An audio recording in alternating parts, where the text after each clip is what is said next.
Hi everyone, this is Vallisa from Lyca Radio, and of course we are here on Lyca Radio and Lyca Gold's YouTube channel, and today I'm here with Ankur Tewari. Hi Ankur, how are you? I'm very well indeed. Now you're here in the UK, you've come to talk to us about your brand new song, but first, you're an Indian singer, songwriter, composer. Is there one of those elements you prefer over the other? Whatever's making me happy at that day. So So it's a daily thing, not like a monthly or yearly thing. not at all. It's just like you wake up and you feel, okay, today I feel like writing a song. Today I feel like singing, and you go for that. That's a good job to have, isn't it? Where you can have three different elements, but you can choose the day that you want to work on which one. It's a hard job because you're your own boss, so you have to apply for leave to yourself. So it's not as easy as it looks. Definitely. And how did you get into music? I've been playing music right since childhood. I was in school, I was playing music then in college, and then I think the decisive moment was in college when I kind of took a hard decision, a hard call that, okay, now let me just pursue music and try and make money through music. So it was a hard, naive call, I may say. And how was your family's reaction when you said you wanted to go into music? They didn't quite understand for a long time. Interestingly, they were very supportive of it, but it took them a long time to understand, like it took for me as well. And you've contributed to the indie music scene in India. Tell me a little bit about what the indie music scene means. I mean, there's always been a very interesting independent music scene in India. There have been bands, there have been like, solo acts where people have been making music. It's only with the advent of, when the internet came into our lives, it became like more seen. It became more ground zero than underground. And people started discovering more music that was there. But the independent music scene in India has been thriving for a long time. Now it's interesting that it's kind of merging with the mainstream. A lot of independent acts are also kind of blowing up and like kind of finding themselves in the charts. So it's quite exciting times. And it's also a lot of Bollywood singers are now making independent music as well as doing the Bollywood stuff, right? Yeah, it's interesting to see that. Like I always like that idea. I don't like the idea of dividing music into mainstream or independent, but it's interesting to see that people are making music independent of mainstream movies as well. And it's very exciting when this kind of cross pollination happens.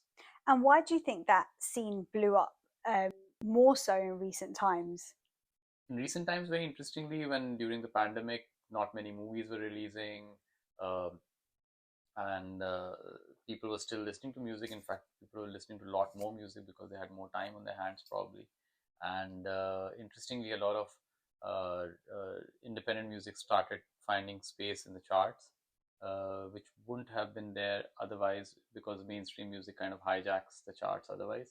And so a whole section of the country was introduced to a new segment of music, new artists that they had not discovered. And it's interesting that even after the pandemic, now the scene has opened. When you see the charts now, you see independent music neck to neck with mainstream music. And do you feel that it's easier now for independent artists to get their music out there? I wouldn't say it's easier. I would say it's equally difficult, maybe even more difficult, because it's more democratic for sure. There's more avenues to put your music out, but then also so many people are putting the music out. The competition is also high. So it's exciting times. The interesting thing is that it's more democratic now.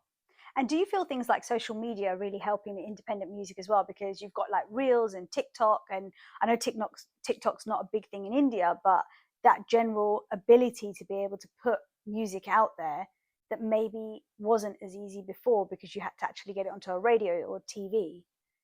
I mean, it's good and it's bad. Like it's good because you have more avenues to put your music out, but also people are chasing different kind of numbers now. Earlier songs were called numbers. Now they're chasing followers, they're chasing the number of views, and that's kind of also changing the way that people are making music, the kind of music people are making, especially because when you're young and impressionable, you try to kind of grab onto the limelight. So the whole, I would say, the ecosystem is kind of changing, and it's interesting to watch it from a perspective. And do you find it easier to work with Bollywood mainstream music or being able to do independent music where you've got a lot more control? I wouldn't say that it would be, you can't compare the both. because when you're making music independently, you're also taking a lot of onus and responsibility on your own. You're telling your story, you're writing your words, you're putting it out, putting the music out yourself. Whereas when you're working in movies, it's you're telling a story that's already written, and you're trying to complement the story and trying to elevate that story. So it's completely different. I wouldn't say I would compare the two experiences. And you've done independent music. You've also worked on things like Gully Boy, Geraya, and even the TV show Made in Heaven. How was that experience for you? Very exciting because you get to work with interesting directors. They are storytellers of a different kind. You get to work with actors, you get to work with musicians who probably have a different style, they work in different genres than you do personally. So it's quite enriching and quite learning.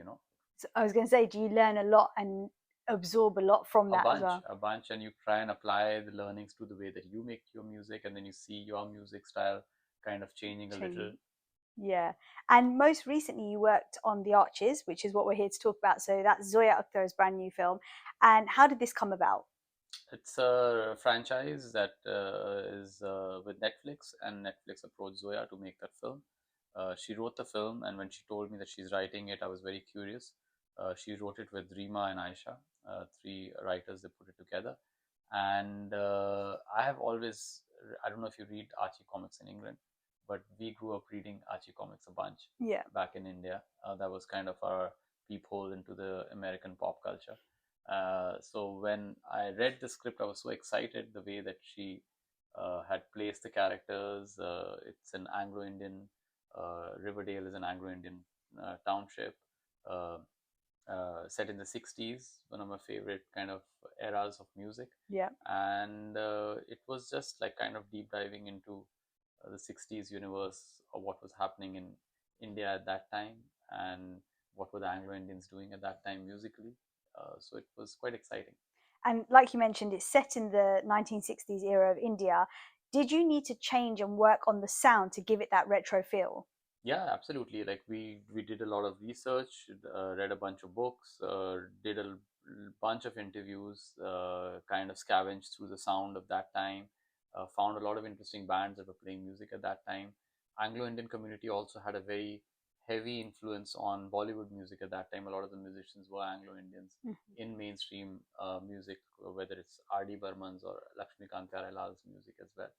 So just interviewing the musicians, people, listening to a lot of music. So even the way we recorded the music, we worked with Shankar Ishan Loy on a bunch of songs. And like interesting trivia is that we every ounce of music in the album is recorded live. We recorded in the ways fashion that people were recording earlier. We were using interesting guitars, interesting drums, just to like get that sound, keep it authentic. And it must have been quite fun to be able to do that, because if you released a song just like that, it might not take to the audience, but because it's part of this film where you have to bring that era in, it means that you can work on something that you may not have been able to work on generally, right? Absolutely. It's like when you work in a film, you kind of deep dive into the film, like how actors do it. You take on a character, a persona, and then try and elevate the story through your work. And the song Va Va Voom is the first song that's been released, and it's got a very retro feel, it's got a very rock and roll feel to it, and it almost feels like something out of Greece. Tell me a little bit about this song. So Vava Voom is like a slang that Archie uses in the comic book quite a bunch, and Zoya has used it in the film as well. And Shankar Ishan Loy came up with that melody. I think it was just like probably hanging at the back of their heads, because it didn't take them much time to kind of get it together. It all started with the riff that Ehsan played, which he plays on the guitar, and they put it together in a very interesting way. And then we were thinking of getting somebody like Javed Saab, who has written for so long, to bring in his experience of writing. And when you see the film, you realize it also comes at a very interesting point in the film where the three main characters are going through a very interesting phase in their lives, Archie, Betty, Veronica, and how the words will take a new meaning once you see the film. It's interesting when you see a song come into the film because we hear the songs first, obviously on radio, we play the songs, but you never know where they're going to be placed within the film until you watch it, obviously. And then suddenly you're like, oh my God, that makes so much sense now. Yeah, there are a few red herrings in this one. So once you see the film, it'll get really more exciting for you. And in this particular song, there's actually quite a lot of singers in this song. Does that make it harder to work with because you've got so many different voices and elements that you need to fit together? So we worked very closely with Shankar Isan Loy on casting the voices. Like you cast actors, we cast voices. So like we got just different voices coming in and playing the. Once you've cast the voices, you need to know who's singing what time. This song Baba Boom especially is Archie's point of view. So Tejas Menon, again a very interesting act from the independent scene. He became the voice of Archie, and he has really worked really hard in getting the right tone, the right feel. And somehow when I hear Tejas's voice, it goes well with Agastya's personality as well. It's interesting because in Bollywood as well, back in the day, you'd have certain singers that sing for certain actors. So you'd see Shah Rukh Khan films and you'd know exactly who's singing it, or you see a Salman Khan film and you'd know exactly who's singing it. So it's very similar to that, being able to match a voice with the personality, with the actor and the look as well. It's exciting when you see, like when you shut your eyes. I've heard Tejas sing for such a long time, but I never imagined him as the voice of Archie with Agastya playing Archie. So when these three things collided, it got very exciting. And if there's any independent artists watching right now, what information or what encouragement would you give them? What would you say to them as they start their journey? I would say like you should try and retain your style, find your style, find yourself in the music that you're making. And once you're telling your story, honestly, people will try and relate and find their story in your story. And is there any other singers that you would like to work with in the future? Oh, there are a bunch. There's a long list. It can go on. So I can't manifest it for you because there's just too many of them. Yeah, because even when I play with my band, we go around, we meet people in different cities. You kind of now with the internet, people share the music with you, so it's like exciting to just discover a new act. There are so many new acts. And what else are you working on apart from this film? Oh, there is. I'm working on Coke Studio Bharat. We did the first season. We just wrapped up the last season. A few of our songs did very well. In fact, one of our songs, Khalasi, entered the world charts.